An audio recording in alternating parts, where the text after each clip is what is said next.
কাঁটাতারের বেড়া নির্মাণকে ঘিরে বাংলাদেশ ভারত সীমান্তে উত্তেজনা বাড়ছে।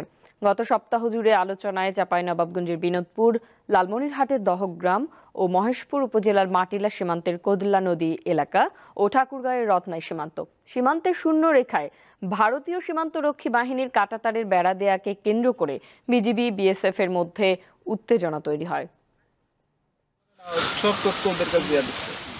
লালমনিরহাটের দহগ্রাম সীমান্তে ভারতীয় বিএসএফের কাঁটাতারের বেড়া নির্মাণ নিয়ে সৃষ্ট উত্তেজনাকর পরিস্থিতি আপাতত শান্ত রয়েছে। বিজিবির বাধার মুখে নতুন করে আর কাঁটাতারের বেড়া নির্মাণ করতে দেখা যায়নি বিএসএফকে।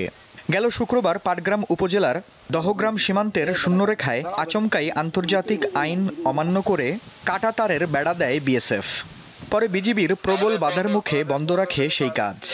এরপর এক পতাকা বৈঠকে সিদ্ধান্ত হয় উভয় দেশের সীমান্তরক্ষী বাহিনীর ঊর্ধ্বতন কর্মকর্তাদের বৈঠকের মাধ্যমে সমাধান না হওয়া পর্যন্ত কোনো পক্ষই সীমান্তে কোনো স্থাপনা নির্মাণ করবে না।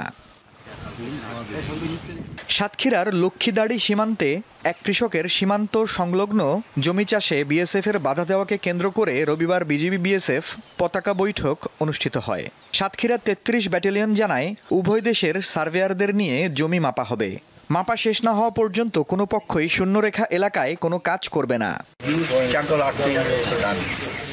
ঠাকুরগাঁওয়ের রত্নাই সীমান্তে বাংলাদেশ ভারতের 0 পয়েন্ট ঘেঁষে ৩৮০ নং পিলার থেকে ৩৯২ নং পিলারের বিভিন্ন স্থানে ১৫০ গজ দূরত্বে অবস্থানের নিয়মের তোয়াক্কা না করে বেশ কিছু পাহাড়া চৌকি স্থাপন করেছে বিএসএফ।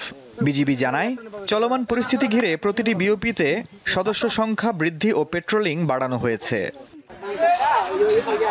বিএসএফের সড়ক ও কাঁটাতারের বেড়া নির্মাণ বন্ধ হওয়ায় আপাতত শান্ত চাঁপাইনবাবগঞ্জের চৌকির পরিস্থিতি। তবে জেলার আজমতপুর সীমান্তে বিএসএফের গুলিতে একজন আহতের ঘটনায় জনমনে ক্ষোভ দেখা দিয়েছে। বিএসএফ কড়া অবস্থানে আছে জানিয়ে অবৈধভাবে সীমান্ত পার না হতে সচেতনতামূলক প্রচারণা চালাচ্ছে বিজিবি। আফরিদ হাসান, দীপ্ত বার্তা কক্ষ।